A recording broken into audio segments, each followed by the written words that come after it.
नई उम्मीदें, नए सपने और एक नई शुरुआत, क्योंकि हर सुबह लेकर आती है अवसर अपार और हम आपके लिए लेकर आए हैं नया सवेरा। अगले 1 घंटे आपको देंगे देश और दुनिया की हर खास अपडेट जो आपके लिए जानना जरूरी है। और जो अपडेट हम आपको आज देने वाले हैं वो प्रधानमंत्री नरेंद्र मोदी आज कर्नाटक में श्री गुरु भैरवैक्य मंदिर का उद्घाटन करने वाले हैं। वहीं बिहार की बात करें जहां आज सबकी नजर टिकी हुई है, आज नए राजनीतिक अध्याय की यहां से शुरुआत हो रही है। सम्राट चौधरी मुख्यमंत्री पद की शपथ लेने जा रहे हैं। उधर पश्चिम बंगाल की बात करें तो चुनावी घमासान यहां तेज हो चुका है। अमित शाह की ताबड़तोड़ रैली और ममता बनर्जी की जनसभा से सियासी पारा इस समय चढ़ा हुआ नजर आ रहा है। साथ ही बात होगी प्रेस रिपोर्ट्स की, आत्मनिर्भर होते भारत के आर्थिक विकास की, दिखेगी झलक खेल जगत में क्या हुआ है और कैसे रहेगी आपकी सेहत फिट, ये तमाम जानकारी आपको देंगे। साथ ही टेक टॉक पर भी नजर डालेंगे और वर्ल्ड वॉच की भी बात करेंगे और वो हर बात जो आपके दिन को बनाएगी खास। नमस्कार, आपके साथ मैं हूं पराक्रम, मैं हूं भावना। आइए शुरुआत करते हैं नया सवेरा की सुबह की सुर्खियों के साथ।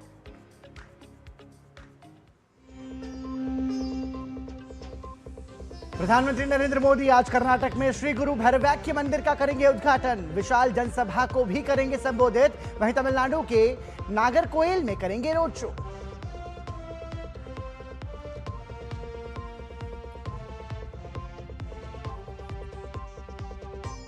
आज से बिहार में सम्राट युग की शुरुआत। सुबह 11 बजे लोक भवन में सम्राट चौधरी लेंगे मुख्यमंत्री पद की शपथ। जेडीयू के कोटे से होंगे 2 उप मुख्यमंत्री।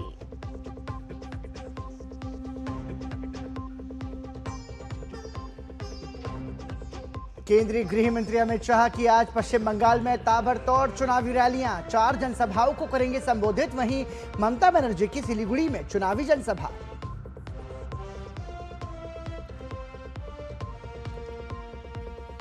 अमेरिकी राष्ट्रपति डोनाल्ड ट्रंप ने प्रधानमंत्री नरेंद्र मोदी को किया फोन। 40 मिनट तक हुई बात। पश्चिम एशिया के हालात पर हुई चर्चा। दोनों नेताओं ने हॉर्मुज़ स्ट्रेट को खुला और सुरक्षित रखने पर दिया जोर।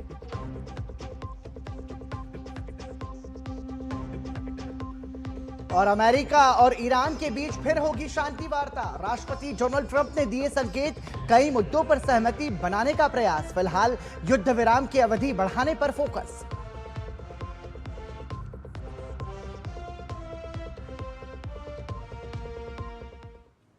आइए अब खबरों को विस्तार से जानते हैं। सबसे पहले बात प्रधानमंत्री नरेंद्र मोदी के कर्नाटक दौरे से जुड़ी हुई। आज प्रधानमंत्री नरेंद्र मोदी कर्नाटक दौरे पर रहेंगे, जहां वो आदि चुनचिनगिरी महासंस्थान मठ के अंदर श्री गुरु भैरवैक्य मंदिर का उद्घाटन और गोरक्षनाथ सिद्ध सिद्धांत पद्धति ग्रंथ का लोकार्पण करेंगे। आकाश भैरव के ठीक नीचे अवस्थित यह भैरवैक्य मंदिर समर्पित है आदि चुनचनगिरी महासंस्थान मठ के 71वें पीठाधीश्वर श्री श्री श्री बाल गंगाधर नाथ महास्वामी जी को, जिनके कुशल निर्देशन में इस समूचे क्षेत्र में आध्यात्मिकता और आधुनिक शिक्षा की नई धारा बही। और इस मंदिर का लोकार्पण और उद्घाटन प्रधानमंत्री नरेंद्र मोदी करेंगे। सनातन संस्कृति के आध्यात्मिक आधुनिक स्वरूप का साक्षात उदाहरण है कर्नाटक के मांड्या जिले के नागमंगला तालुका स्थित आदि चुनचनगिरी महासंस्थान मठ, जिसने सदियों से सामाजिक कल्याण और शैक्षणिक प्रसार को ही नर सेवा नारायण सेवा का सर्वोत्तम रूप माना। आध्यात्मिक विरासत और राष्ट्रीय विकास में इस महासंस्थान का सर्वाधिक विकास मठ के 71वें पीठाधीश्वर श्री श्री श्री बाल गंगाधर नाथ महास्वामी जी के कार्यकाल में हुआ। प्रधानमंत्री नरेंद्र मोदी श्री गुरु भैरवैक्य मंदिर का उद्घाटन और गोरक्षनाथ सिद्ध सिद्धांत पद्धति ग्रंथ का लोकार्पण करेंगे।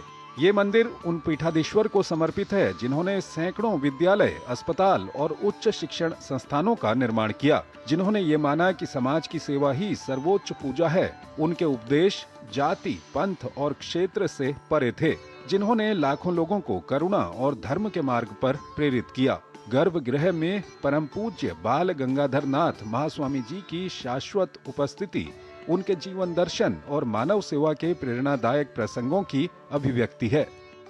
परम पूज्य महास्वामी जी श्री श्री श्री डॉक्टर बाल गंगाधरनाथ महास्वामी जी envisioned to empower the rural youth, and hence this he did not maintain at just a spiritual place but also a place for hub of education, and also he actually started serving the entire rural mass as well as the community with 9 limbs of service starting from education, health, agriculture and enactment.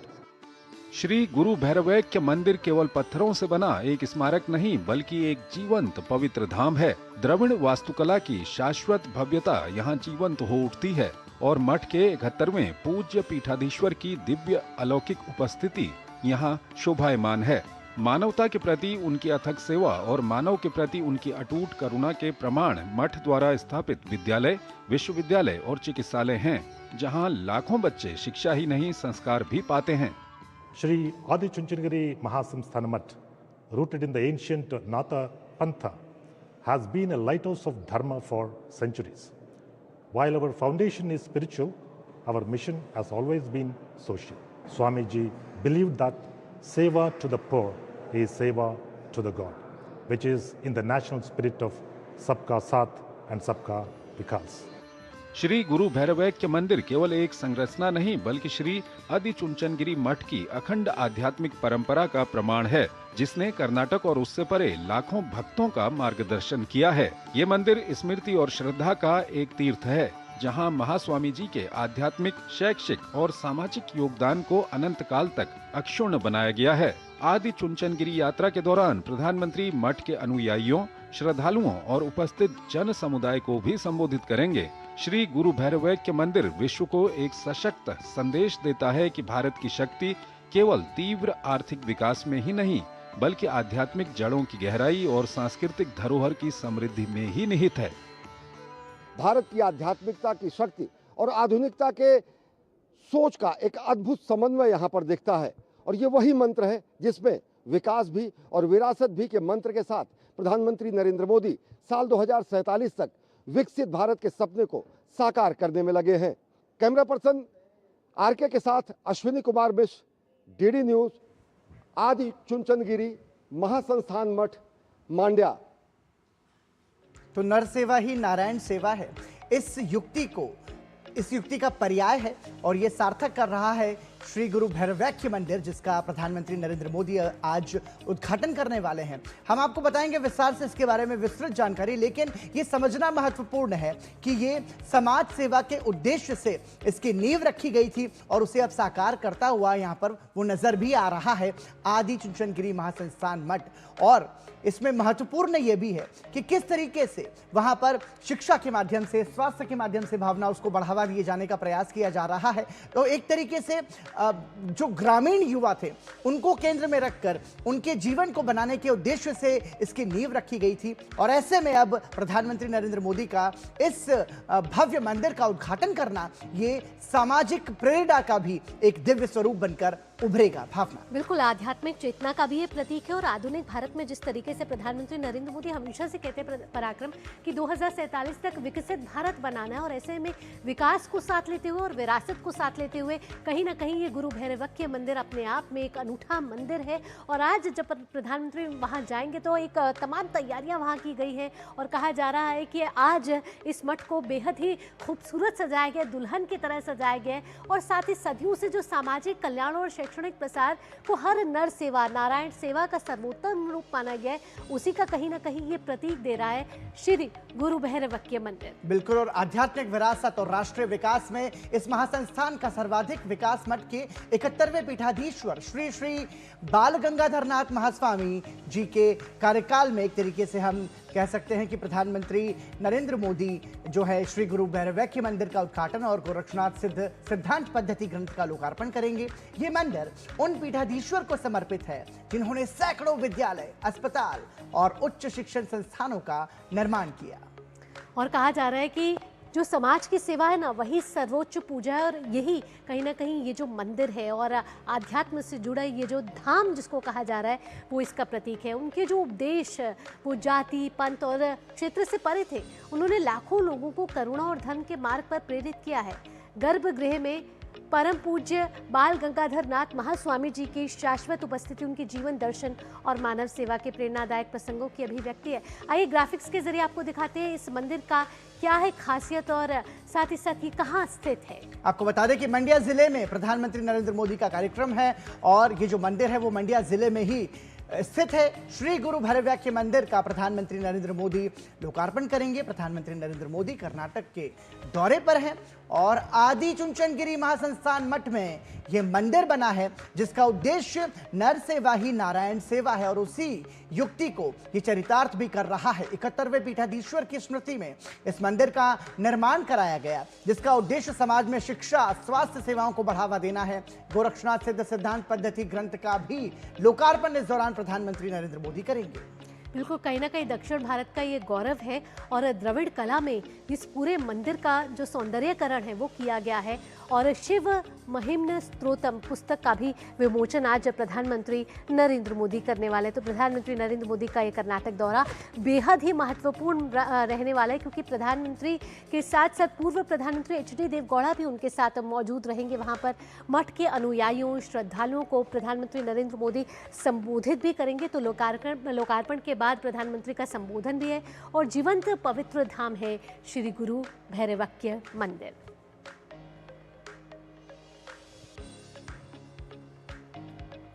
और आपको बता दें कि प्रधानमंत्री नरेंद्र मोदी आज तमिलनाडु में कन्याकुमारी के दौरे पर भी रहेंगे, जहां वो नागरकोइल में चुनावी अभियान के मद्देनजर रोड शो करेंगे।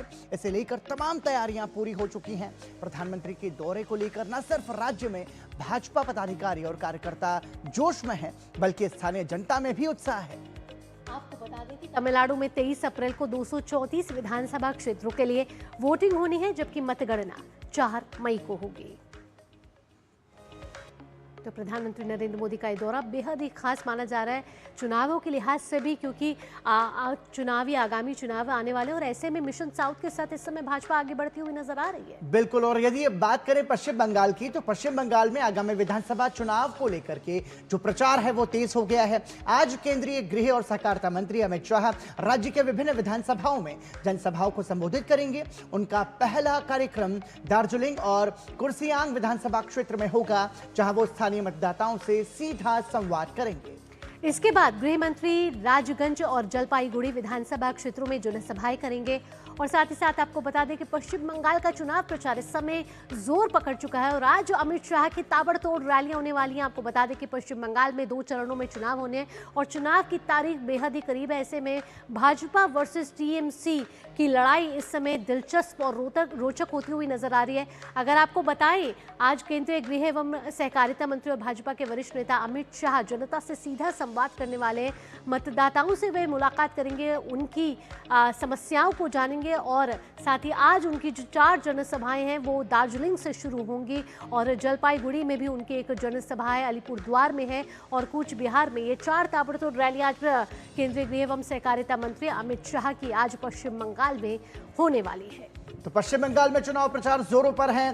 सभी राजनीतिक दल मतदाताओं के पास पहुंच रहे हैं और उन्हें वो आश्वासन दे रहे हैं कि उनके लिए अगर कोई बेहतर काम कर सकता है तो वो हम ही कर सकते हैं। ऐसे में देखना होगा कि पश्चिम बंगाल के सियासी रण में आखिर जीत किसकी होगी। और आपको बता दें कि आज पश्चिम बंगाल में वित्त मंत्री निर्मला सीतारमण और पूर्व केंद्रीय मंत्री स्मृति ईरानी भी वहां पर जनसभाएं करेंगी, रैलियां करेंगी और जनता से भाजपा के समर्थन में मतदान की अपील करेंगी। ऐसे में जो ममता बनर्जी हैं वो भी पूरी कोशिश कर रही हैं, चूंकि वो इतने वर्षों से पश्चिम बंगाल की कमान संभाले हुए हैं। ऐसे में जनता का विश्वास, कौन सा दल, कौन सा राजनीतिक पार्टी वो जीत पाएगी, ये देखने वाली बात होगी। और 4 मई ये वो तारीख है जब मतगणना के बाद जनादेश हम सभी के सामने होगा। 4 प्रदेश और एक केंद्र शासित प्रदेश में एक तरीके से विधानसभा चुनाव की रणभेरी जो है वो बच चुकी है और सभी अपने अपने जीत के दावे भी कर रहे हैं।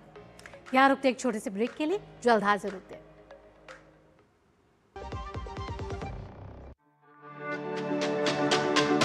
मेरी पसंद, मेरी पसंद, मेरी पसंद, मेरी पसंद,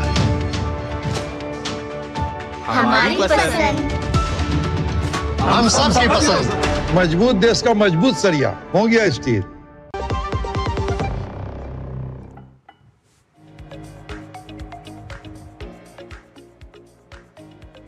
सोचिए, वो तारा जो रात को टिमटिमाता है, जिसका प्रकाश निकला था लाखों साल पहले। क्या आप जानते हैं, आपके सेल में छुपा है एक जीनियस कोड, DNA, क्या कभी सोचा है कि आपका दिल धड़कता है कैसे?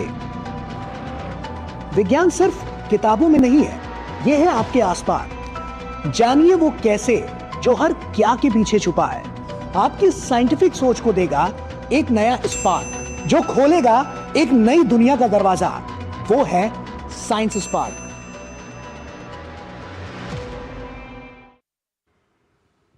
ब्रेक के बाद एक बार फिर आपका स्वागत। आप देख रहे हैं नया सवेरा और अब बात एक बार फिर से पश्चिम बंगाल की ही। पश्चिम बंगाल में 23 अप्रैल को होने वाले विधानसभा चुनावों के लिए पहले चरण के लिए राजनीतिक दलों ने चुनाव प्रचार में अपनी पूरी ताकत झोंक दी है। तृणमूल कांग्रेस, भाजपा और कांग्रेस सभी राज्य के 16 जिलों में मतदाताओं को लुभाने के लिए अपनी पूरी ताकत लगा रहे हैं। इस बीच सत्ताधारी तृणमूल कांग्रेस राज्य में असली बंगाली पहचान के संदेश के साथ शोभा यात्राओं का आयोजन कर रही है। तृणमूल कांग्रेस इस अभियान के जरिए राज्य की सांस्कृतिक धरोहर और बंगाली पहचान को आगे बढ़ाने की कोशिश कर रही है और आज तो बंगाली नववर्ष भी है। इसके अलावा आपको बता दें कि ममता बनर्जी समेत टीएमसी के कई बड़े नेता आज राज्य के कई स्थानों पर जनसभाएं करेंगे। और बढ़ते हैं आगे, आपको बता दें कि हसीना सैयद को पार्टी विरोधी गतिविधियों में संलिप्त पाए जाने पर भारतीय राष्ट्रीय कांग्रेस ने तत्काल प्रभाव से तमिलनाडु प्रदेश महिला कांग्रेस अध्यक्ष पद से निष्कासित कर दिया है। पार्टी की ओर से जारी बयान में अनुशासन बनाए रखने पर जोर दिया गया है। प्रधानमंत्री नरेंद्र मोदी ने केरल के पारंपरिक नववर्ष विशु की शुभकामनाएं दी हैं। उन्होंने एक्स पर लिखा है कि यह आशा और उत्साह का पर्व है। आने वाला वर्ष खुशी, समृद्धि और अच्छी सेहत के साथ आए। प्रधानमंत्री ने असम के नववर्ष रोंगाली बिहू के अवसर पर प्रदेशवासियों को शुभकामनाएं दी हैं। आपको बता दें कि यह असम और उत्तर पूर्वी राज्यों में मनाया जाने वाला प्रसिद्ध त्योहार है जो असमिया जीवन और संस्कृति से गहराई से जुड़ा है। इसके साथ आज बंगाली नववर्ष पोइला बैसाख भी मनाया जा रहा है, जिसके लिए प्रधानमंत्री नरेंद्र मोदी ने शुभकामनाएं दी हैं। उन्होंने लिखा है कि यह नववर्ष आपकी सभी मनोकामना करने वाला हो और खुशियों और भाईचारा हमेशा कायम रहे। आपके जीवन में खुशियां और स्वास्थ्य भरपूर हो। और आइए अब बात कर लेते हैं बिहार की। बिहार की सियासत में आज एक अभूतपूर्व बदलाव होने जा रहा है, क्योंकि बिहार की कमान आज नए सम्राट के हाथ में जाने वाली है। सम्राट चौधरी मुख्यमंत्री पद के रूप में शपथ लेंगे।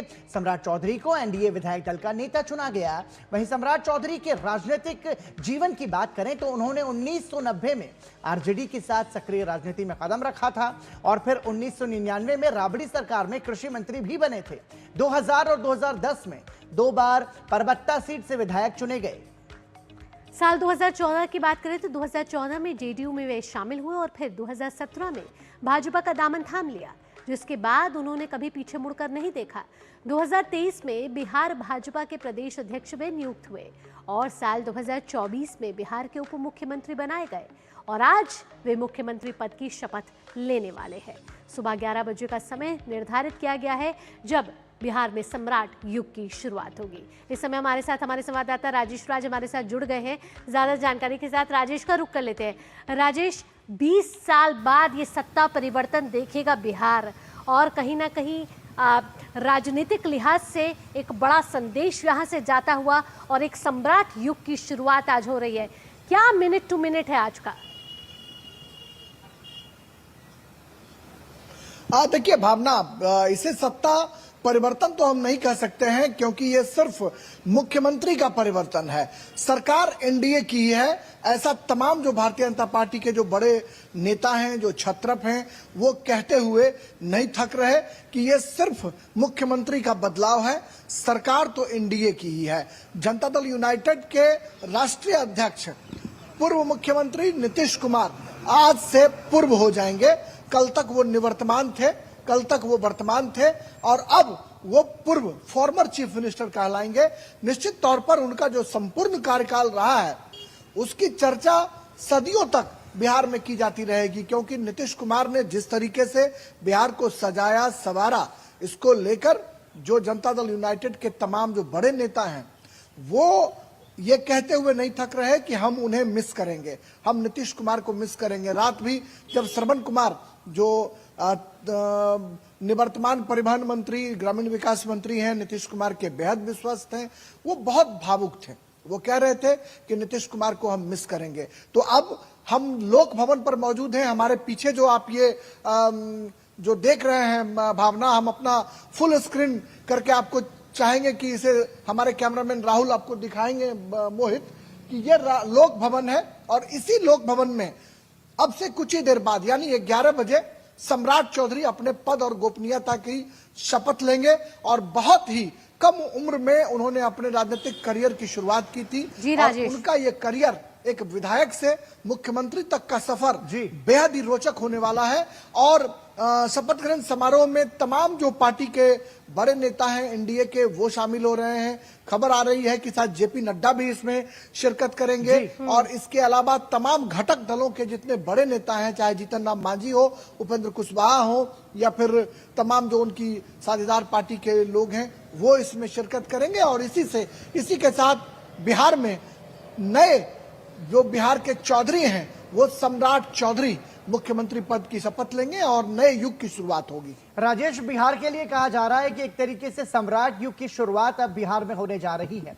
बिहार की जनता की बात करें तो बिहार की जनता ने बीते कई दशकों से कई सारे राजनीतिक परिवर्तन वहां पर देखे हैं, लेकिन ऐसे में सम्राट चौधरी के सामने कितनी बड़ी चुनौती होगी इस कमान को संभाल पाना, क्योंकि बिहार जैसे राज्य में चुनौतियां भी बहुत सारी हैं। ऐसे में 1990 से राजनीति में कदम रखने वाले और लगभग 36 वर्षों के कार्यकाल में मुख्यमंत्री की कुर्सी तक सम्राट चौधरी पहुंचे हैं, तो उनका कैसे आकलन करेंगे?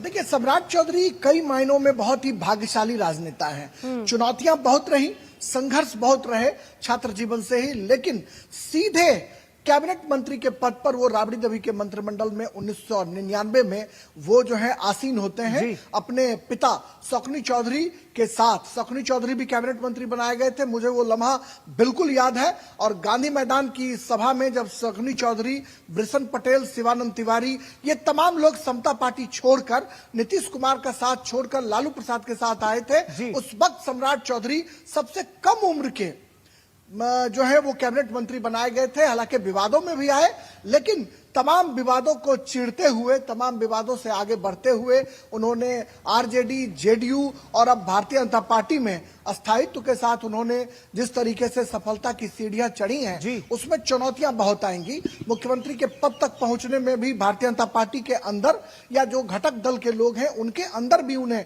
बहुत संघर्ष करना पड़ा है। लेकिन इन संघर्षों से पार पाते हुए बिहार की जनता की उम्मीदों पर खड़ा उतरना सम्राट चौधरी के लिए बेहद चुनौतीपूर्ण होगी, क्योंकि नीतीश कुमार का जो अति पिछड़ा, महादलित और महिला, ये जो 3 आधार वोट हैं, जो बुनियादी वोट हैं, इनको इंटैक्ट रखना सम्राट चौधरी के लिए जहां चुनौती होगी, वहीं तमाम एनडीए घटक दलों के बड़े नेताओं के साथ सामंजस्य बिठाकर गठबंधन की गांठ उलझे नहीं, उनकी परतों को खोलते रहने और सब कुछ एनडीए में ठीक ठाक रखने की चुनौतियां जहां होंगी, वहीं भारतीय जनता पार्टी के जो पुराने धुरंधर जो खिलाड़ी रहे हैं उनके मंसूबों को भी पूरा करने की चुनौती होगी। तो कुल मिलाकर सम्राट के लिए चुनौतियां बहुत हैं, लेकिन वो सम्राट के लिए चुनौतियां बहुत है, लेकिन मुझे पूरा यकीन है कि सम्राट इन चुनौतियों से आगे निकलेंगे। बिल्कुल, सम्राट इन चुनौतियों से आगे निकलेंगे, लेकिन मंत्रिमंडल पर सभी की नजरें। शपथ ग्रहण समारोह में जेडीयू के 2 कोटे के जो उप मुख्यमंत्री है,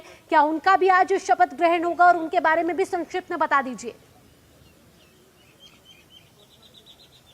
देखिए, कल हमने इस मुद्दे पर हमने श्रवण कुमार जी से पूछा था कि क्या तस्वीर साफ है कि तमाम मंत्री जो मुख्यमंत्री के इस्तीफे के बाद जो तमाम लोग पद से हट गए हैं वो तमाम लोग शपथ लेंगे या सिर्फ मुख्यमंत्री और उप मुख्यमंत्री को शपथ दिलाया जाएगा। उन्होंने कहा कि अब तक कुछ भी स्पष्ट नहीं है, लेकिन जनता दल यूनाइटेड की तरफ से उप मुख्यमंत्री पद की पेशकश उन्हें की गई है। अब देखना होगा कि कौन कौन लोग, क्या उनका भी आज शपथ ग्रहण होगा और उनके बारे में भी संक्षिप्त में बता दीजिए।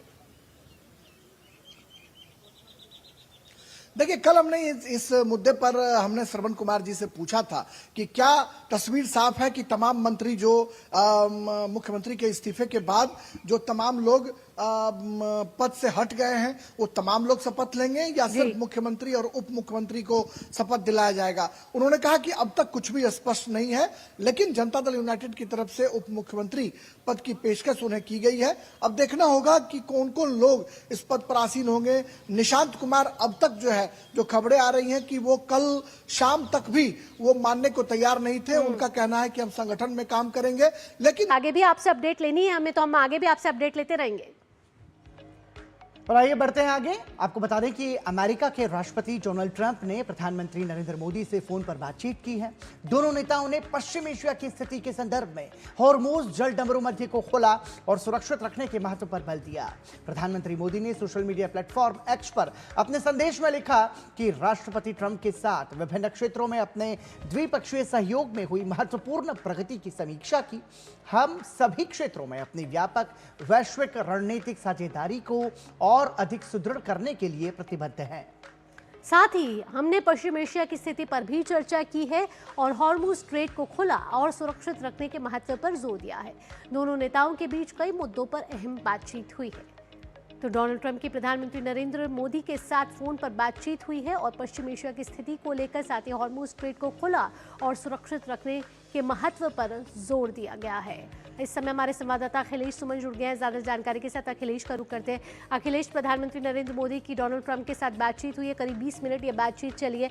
इसके पहले भी हमने देखा है कि प्रधानमंत्री की कई राष्ट्रीय अध्यक्षों से मुलाकात हुई है, लेकिन अगर ट्रंप की बातचीत की बात करें तो पश्चिम एशिया को लेकर क्या बातचीत हुई है और जो भारत और अमेरिका के बीच ऊर्जा समझौता होने की कवायद चल रही है उसको लेकर भी क्या कोई प्रगति आगे दिखती हुई नजर आ रही है इस बातचीत के बाद?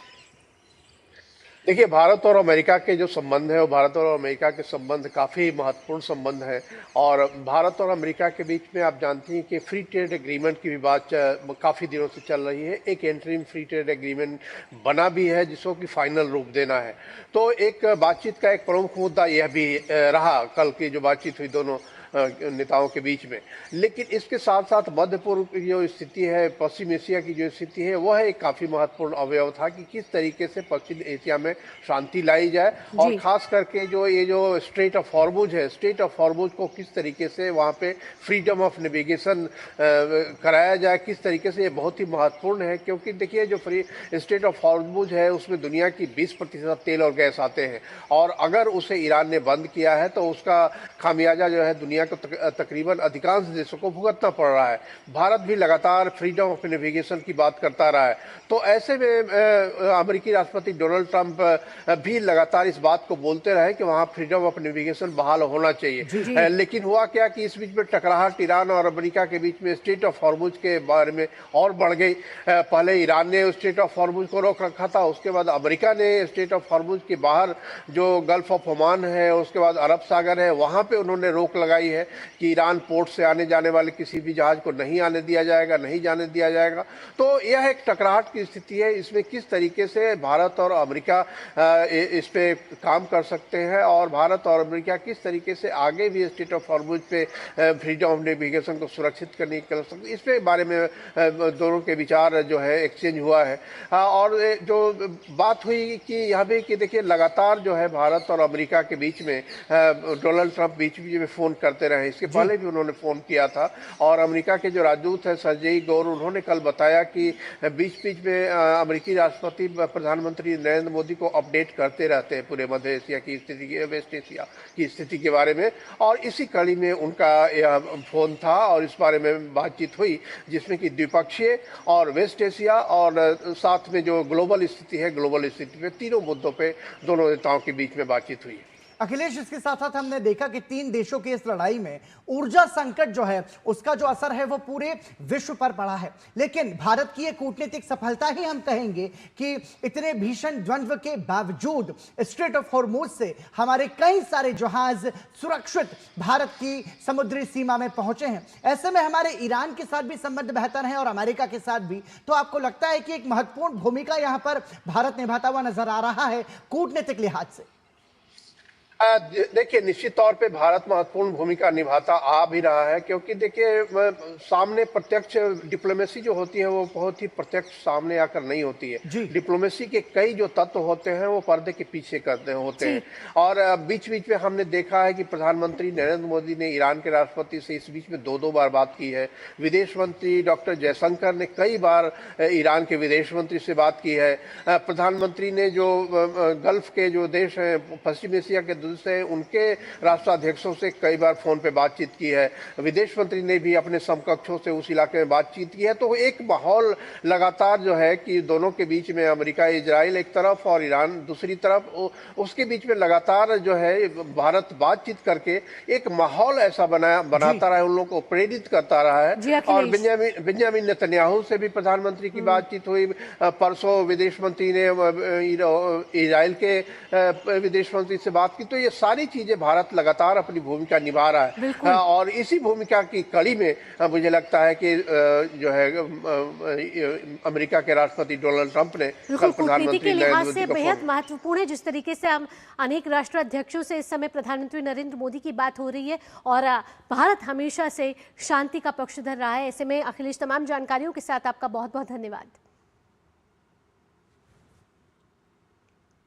और आइए बढ़ते हैं आगे, और आज हम आपको बताएंगे गुजरात के नीलेश विनोद चंद्र मांडलेवाला के बारे में, जिन्होंने अंगदान के क्षेत्र में उल्लेखनीय योगदान दिया है। उनके अथक प्रयासों और जागरूकता अभियान की बदौलत अब तक 1250 से अधिक लोगों को नया जीवन मिल चुका है।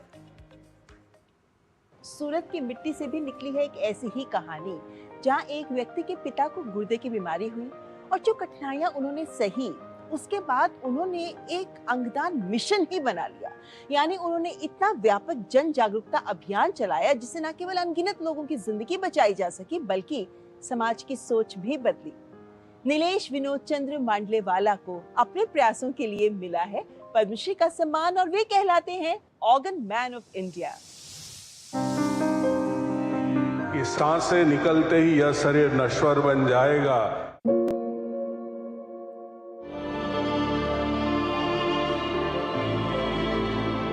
अंग दान कर ले रे मानव, तू ईश्वर बन जाएगा। जीवन कहीं भी ठहरता नहीं है, आंधी से तूफान से डरता नहीं है। कभी कभी एक व्यक्तिगत अनुभव ही जीवन की दिशा बदल देता है और वही अनुभव आगे चलकर हजारों जिंदगियों के लिए उम्मीद बन जाता है। गुजरात के सूरत शहर के नीलेश विनोद चंद्र मांडलेवाला की कहानी भी कुछ ऐसी ही है, जिन्हें आज ऑर्गन मैन ऑफ इंडिया के रूप में जाना जाता है। 2004 में उनके पिता गुर्दे की गंभीर बीमारी से जूझ रहे थे और उन्हें सप्ताह में 2 बार नियमित डायलिसिस कराना पड़ता था। अस्पताल के चक्कर, लंबा इंतजार और अनिश्चितता से भरी हर दिन की स्थिति, इस अनुभव ने उन्हें अंगदान से जुड़ी चुनौतियों को करीब से समझने का अवसर दिया और यही समझ आगे चलकर एक संकल्प में बदल गई।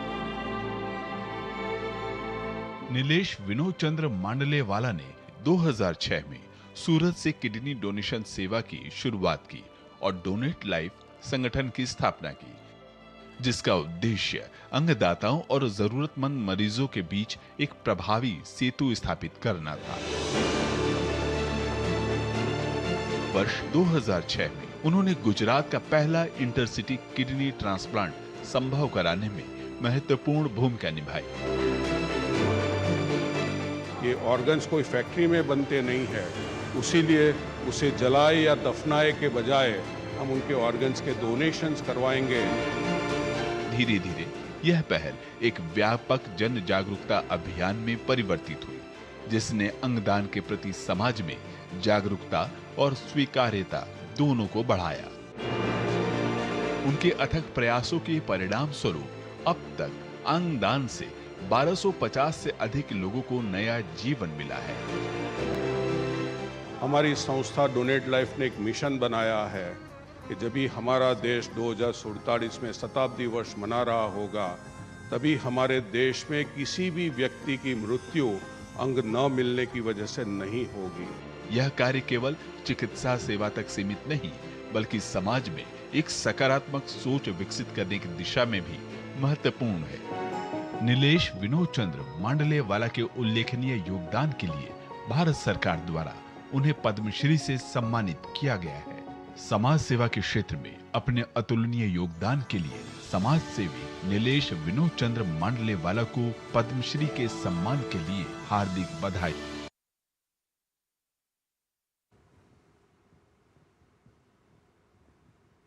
और इसी के साथ आइए अब बढ़ते हैं आगे और बात कर लेते हैं नारी शक्ति वंदन अधिनियम की, जिसको लेकर महिलाओं की बढ़ती भागीदारी और सशक्तिकरण की तस्वीर अब साफ नजर आने लगी है। पंचायत से संसद तक महिलाओं की मौजूदगी बढ़ाने वाला यह कदम न सिर्फ प्रतिनिधित्व बढ़ाएगा, बल्कि नीति निर्माण में भी उनका प्रभाव मजबूत करेगा।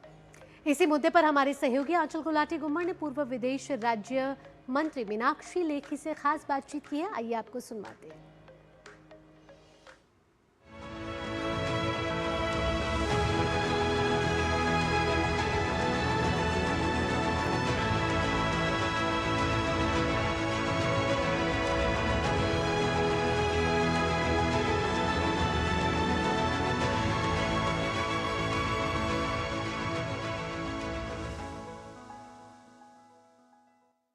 नारी शक्ति है, सम्मान है, नारी गौरव है, अभिमान है।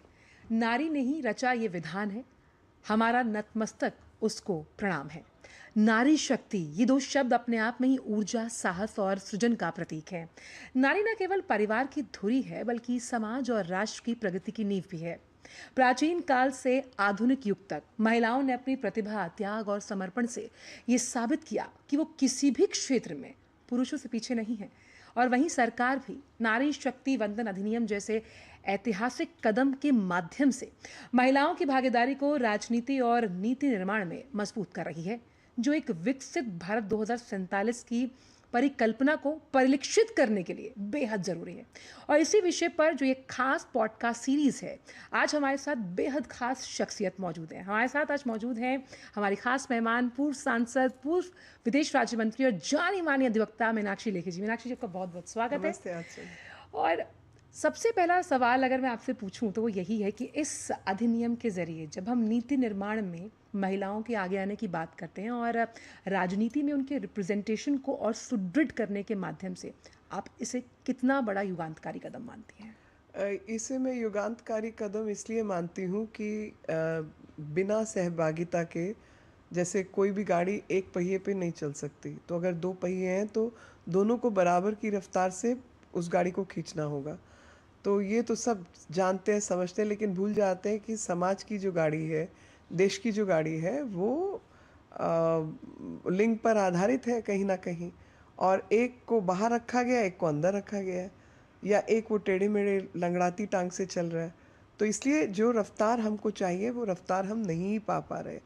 और बतेरी कोशिश कर ली बराबरी की, क्योंकि आपका जो संविधान है उसमें जस्टिस, फेयरनेस, ये सब तो कॉन्सेप्ट है।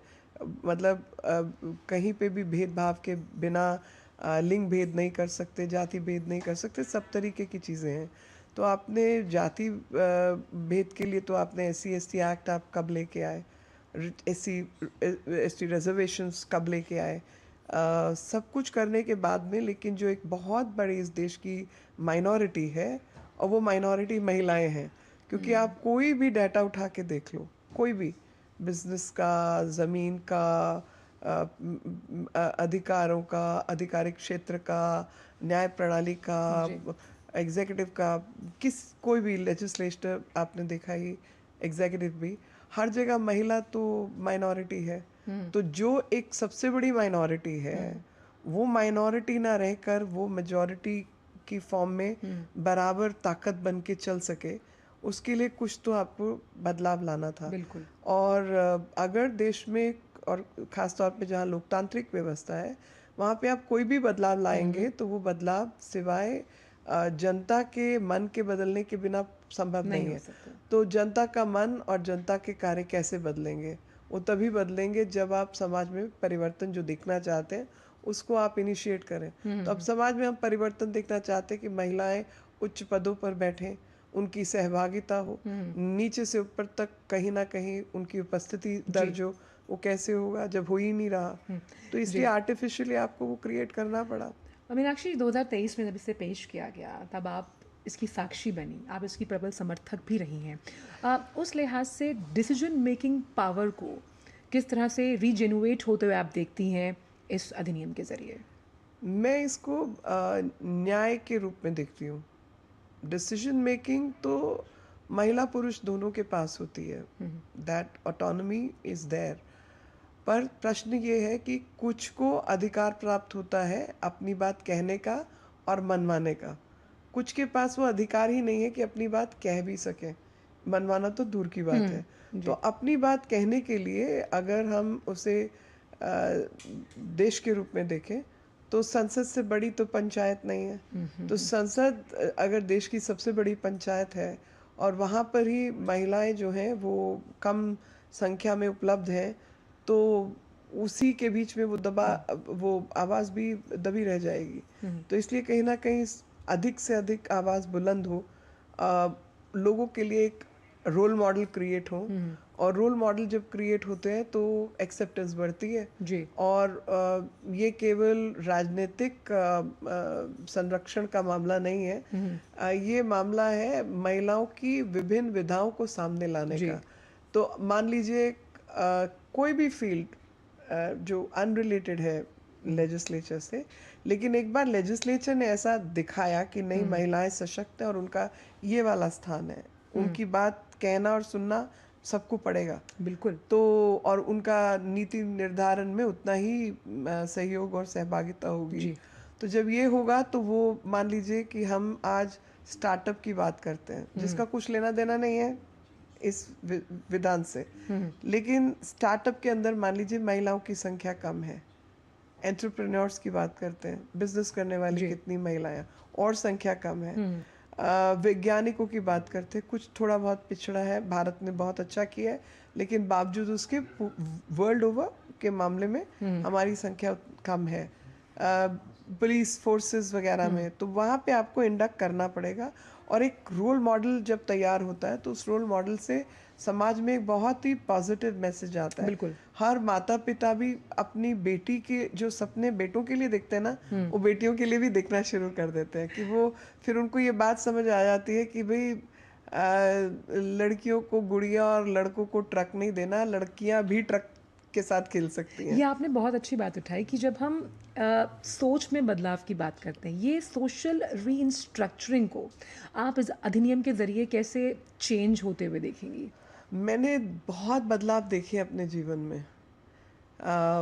मेरा युवा समय अगर कहें तो जब आप थोड़ा सोच समझ रखना शुरू करते हैं, वो 80 के दशक, मिडल ऑफ 80s से शुरू होता है। तो मैंने उस समय इस देश में बदलाव देखा कि हमारे यहाँ पे डोमेस्टिक वायलेंस एक्ट नाम की चीज़ नहीं थी। अच्छा। तो कोई सब लोग तो डिवोर्स नहीं लेना चाहते, वो केवल मारपीट से छुटकारा चाहते हैं। पर डोमेस्टिक वायलेंस जो मतलब या तो साथ रहो और या फिर अलग हो जाओ, पर बीच का कुछ और नियम हो सकता है कि हमें वायलेंस से निजात मिल जाए और अलग भी ना हो, और वायलेंस के खिलाफ प्रोटेक्शन ऑर्डर जारी किए जा सकते हैं। तो वो नियम नहीं था इस देश में। इस देश के अंदर 3 तलाक तलाक तलाक तलाक और तुम अब घर से अलग हो जाओ। बिल्कुल। तो ये सिस्टम था, तो वो ख़त्म होते हुए देखा। मुस्लिम महिलाओं के पास राइट टू मेंटेनेंस एक तरीके से ख़त्म हो जाता था, क्योंकि आपका तलाक हो गया और ऐसे ही 3 तलाक करके तलाक कर दिया, तो जो बेसिक राइट टू मेंटेनेंस है वो मेंटेनेंस नहीं मिलती थी। तो वो फिर हमने 125 CRPC ऐड होते हुए देखा। तो ये कानून तो बदले और देश में बहुत बड़े बदलाव आए। कुछ बदलावों का हिस्सा हम डायरेक्टली रहे, कुछ कोर्ट में, कुछ बाहर। तो आई थिंक परमानेंट कमीशन महिलाओं का आर्मी के अंदर 10 साल सुप्रीम कोर्ट में लगे हैं, और उससे पहले कितने साल हाई कोर्ट में लगे। मीनाक्षी जी, आप जितने भी सार्थक बदलावों की बात कर रही हैं, इसमें राजनीतिक इच्छा शक्ति कितनी महत्वपूर्ण है? देखिए, मैं तो उन्हीं बदलावों, क्योंकि मैं दोनों तरफ रह चुकी हूँ, 2014 से पहले की वकालत और 2014 के बाद की राजनीति। तो जो भी सपने हमने उस समय देखे थे कि ये बदलाव देश में होना चाहिए, ये बदलाव हमको लेके आना है, तो वो बदलाव हम साक्षी हुए उस बदलाव के। और मुझे लगता है कि ये जो समय हमने देखा और देश में, पूरे देश में इतने बदलाव देखे, इकोनॉमी में, आर्मी में, इनोवेशन में, पूरे देश में कितने बदलाव देखे, तो कहीं ना कहीं उसी बदलाव का जो सामाजिक बदलाव का हिस्सा था वो भी पूरा होते हुए देखा। और मैं कभी कभी वही इच्छा शक्ति वाली बात, मुझे लगता है कि प्रधानमंत्री जी जैसा व्यक्ति जब उस स्थान, मतलब 370 हट गया, सोचा था किसी ने? अब वो बदलाव के हम साक्षी हैं। ये नारी शक्ति अधिनियम उस वहीं बैठे हुए हैं, पार्लियामेंट के अंदर बैठे हुए हैं। आप सोचिए वो एक्साइटमेंट लेवल कि जो तुम पिछले 20 साल से, 25 साल से अपनी युवा अवस्था से सपना देख के आ रहे हो, आप सोच रहे हो कि ये होना चाहिए। 3 तलाक 85 के अंदर मैं अपना फर्स्ट ईयर का एग्ज़ाम दिया था मैंने, कॉलेज का, और उस समय पर ये शाह बानो हुआ था, सेकेंड ईयर की बात, फर्स्ट ईयर, तो शाह बानो का केस हुआ था। और उस समय जो कुछ हुआ वो आपके हमारे सबके सामने है। वो एक थिंकिंग महिला, बच्चा, जो भी कहें, मेंटेनेंस से बाहर उसको कर दिया। तो शाह बानो का केस मेरी आंखों के आगे हुआ। उससे एक यंग लड़की जो कॉलेज में जा रही है, उसको लग रहा है कि ये अन्यायपूर्ण है, हाँ, और वो तब से सोच रही है कि ये बदलना चाहिए। वो मेरी आंखों के आगे बदला गया, मैं उसकी साक्षी हूँ। वही चीज़ की नीति के साथ अगर आपकी नीयत सच्ची है तो वो कहीं ना कहीं उसको हम अमली जामा पहनाते हैं, वो यथार्थ के धरातल पर आता भी है। ग्रासरूट लेवल के साथ साथ हम ये कैसे समझ पाएंगे मीनाक्षी जी कि इस अधिनियम के बाद जब ज़्यादा रिप्रेजेंटेशन बढ़ेगा महिलाओं का राजनीति में, तो किस तरह से हम युवा सांसदों को देख पाएंगे, महिला सांसदों को पार्लियामेंट में? और क्योंकि आप इतने समय से जुड़ी रही संसद के साथ, तो वो एक किस तरह का कह सकते हैं उत्साह होता है जब आप लोक हित, राष्ट्रहित से जुड़े मुद्दे इस लोकतंत्र के मंदिर में उठाते हैं? उत्साह, मैं कहती हूँ कि एक तरीके से देखा जाए तो अपने सपनों को जीवित अवस्था में सच होते हुए देखने वाली बात है। आपने कुछ चीज़ें किसी समय पे सोची हैं, आपकी कुछ पीड़ा रही है, आप कुछ समाज में बदलाव देखना चाहते हो, और वो अपनी आंखों के सामने होते हुए और खुद उसका हिस्सा बनते हुए आप, मतलब वो तो जीवन वो हो गया ना, क्या शब्द है उसके लिए, successful. I mean you've lived your life, जी जी जी, हाँ, यू कंटेंट, मतलब आपका तो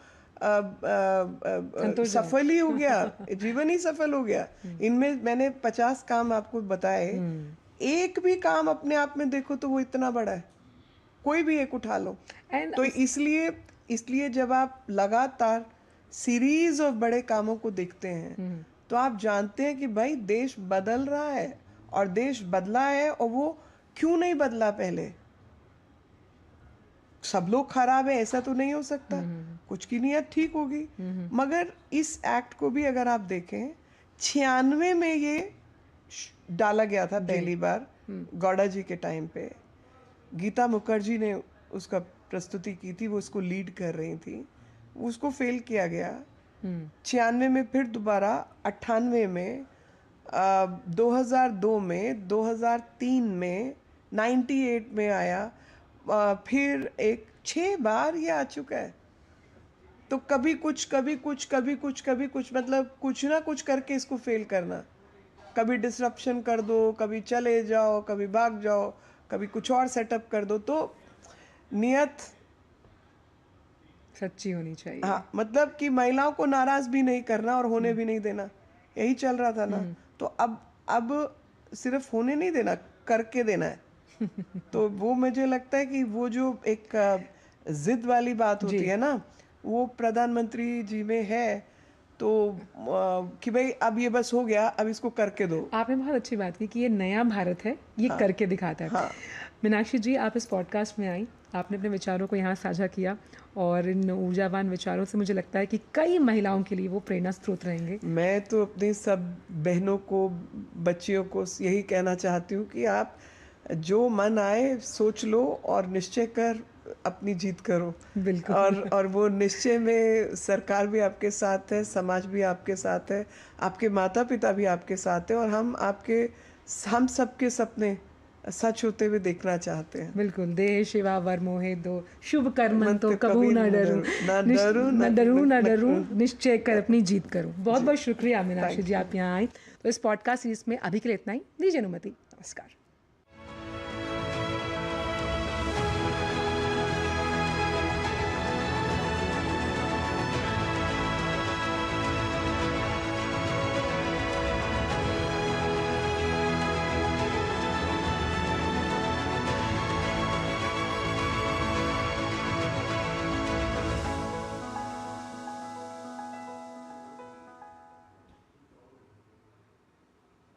वक्त तो चला ही यहाँ एक छोटे से ब्रेक का। ब्रेक के बाद जब लौटेंगे तो बात होगी त्योहारों की और बात होगी एक दिन एक उत्सव की। देखते रहिए जीजी न्यूज़। जब धरती चीर कर निकलता है लोहे का पत्थर और मिलता है मोंगिया के जोश से, फिर तपता है, पिघलता है और बनता है फौलाद। अब होता है सरिया सारी खूबियों के साथ। मोंगिया स्टील, मजबूत देश का मजबूत सरिया। ब्रेक के बाद एक बार फिर आपका स्वागत। आप देख रहे हैं नया सवेरा और आइए अब बात करते हैं एक दिन एक उत्सव की।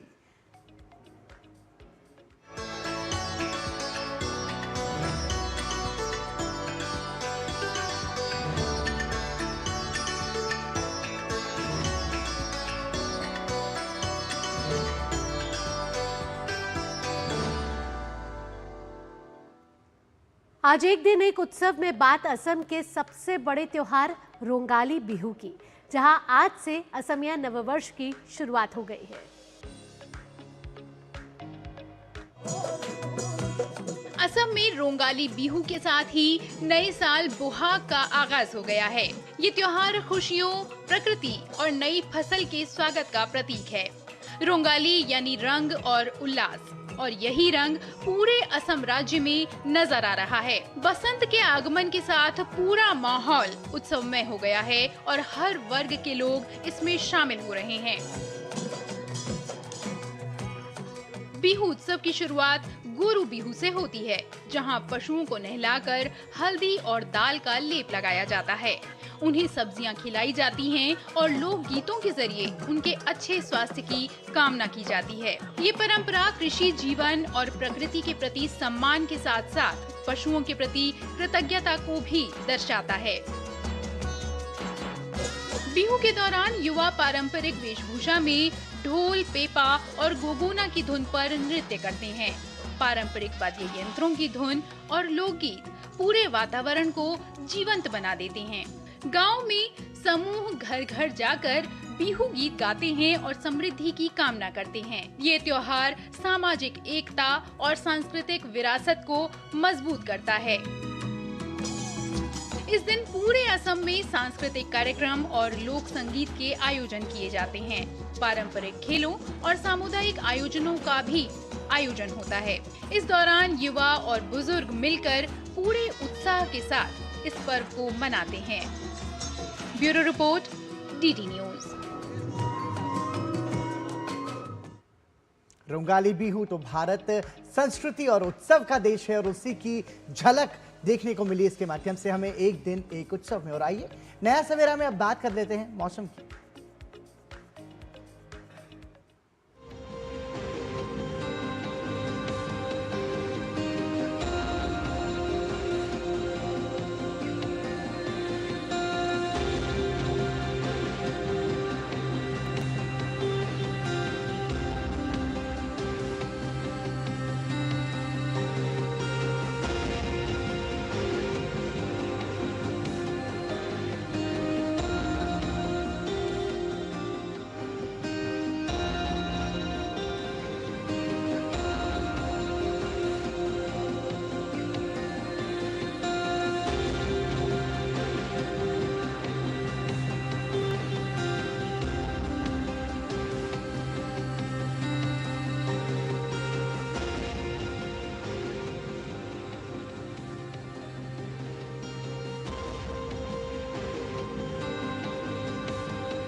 इसी के साथ नया सवेरा में वक्त आ गया है आपसे विदा लेने का, लेकिन जाने से पहले आपको दिखाते हैं पटचित्र कला की कुछ शानदार और अद्भुत झलकियां। आप देखिए ये झलकियां और इसी के साथ मुझे और हमारे सहयोगी भावना को दीजिए अनुमति। नमस्कार।